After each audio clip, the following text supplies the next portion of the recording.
పూరా లోకల్. ఇప్పుడు మీరు అందరం హిందువులమే. అవును, అందరం హిందువులమే. అటు జగద్గురు రామానుజాచార్యులు అంటున్నారు, ఇటు మీరు వీరబ్రహ్మేంద్ర స్వామి మీరు అంటున్నారు. అటు వాళ్ళు హిందువులే, ఇటు వీళ్ళు మనం అందరం హిందువులే, నేను హిందువునే.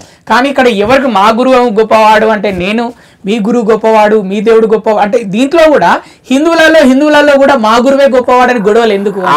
దీన్ని తీసేయడానికి ఆనాడు ఆదిశంకరాచార్య ఈ విషయం చెప్పారు. నీ గురువు గొప్పదైతే నీ గురువు మధ్యలో పెట్టు, చుట్టూ అన్ని గురువులను పెట్టు, ఈయనకు దండలు వేపియండి, అందరికీ కూడా దండం వేయండి, సరిపోతుంది గొడవ అన్నారు. అంతేగాని ఒకరికి మాత్రమే దండేసి ఆయనే గొప్పవాడని చెప్పొద్దు. ఇక్కడ నీకు మూర్తి, ఇప్పుడు నా పెళ్లి జరుగుతుందండి, నా పెళ్లిలో నాకు దండేస్తారా, పక్కడికి దండేస్తారా? పక్కన చుట్టాలు రావచ్చు, కానీ వాళ్ళు అక్షంతలు వేయాలి. అలానే అందరూ కూడా బట్టలు వేసుకొని, కొత్త బట్టలు వేసుకొని వస్తారు పెళ్లికి పోయేటప్పుడు. నేను కూడా కొత్త బట్టలు వేసుకుంటా.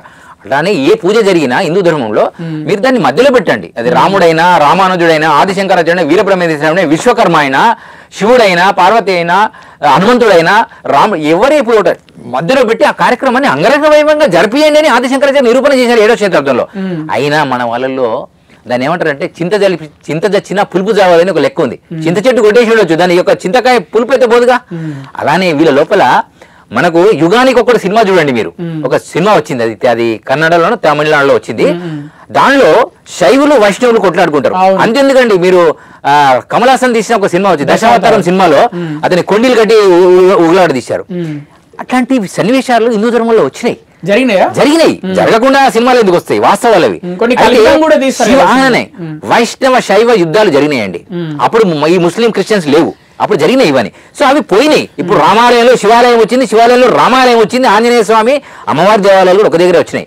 కానీ కొంతమంది గురువులు వాళ్ళని గుడ్డి గురువులు అనొచ్చు మనం. అంటే స్వామి మీరు కొంతమంది గురువులు గుడ్డి గురువులు అనొచ్చు అని మీరు ఎందుకు అనాలంటే వాళ్ళ మత ప్రకారం వాళ్ళ దేవుని కొలుచుకోవాలి, మతం కాదు. మరి ఇప్పుడు హిందూ అనేటువంటిదే మతం కాదు, ఇంకా దానిలో వచ్చేటువంటి మతాలు ఎట్లయితే? అంటే హిందూ అంటే ఏంటి? హిందూ అనేటువంటిది మతమే కాదు, ధర్మమా? ఇది సనాతన ధర్మము. ధర్మము ఇది సత్య ధర్మము అంటారు దీన్ని. ధర్మాలు చాలా ఉన్నాయి. ఆర్మీకి ఒక ధర్మం ఉంటుంది, భార్యాభర్తలకు ఒక ధర్మం ఉంటుంది, గురువుకు ఒక ధర్మం, టీవీ ఛానల్కి ఒక ధర్మం ఉంటుంది, గురువుకు పురోహితుడికి ఒక ధర్మం ఉంటుంది, టీచర్కి ఒక ధర్మం ఉంటుంది, విద్యార్థికి ఒక ధర్మం ఉంటుంది. ఇది సత్య ధర్మం. సత్యం అంటే అది తిరుగులేనిది అని అర్థం.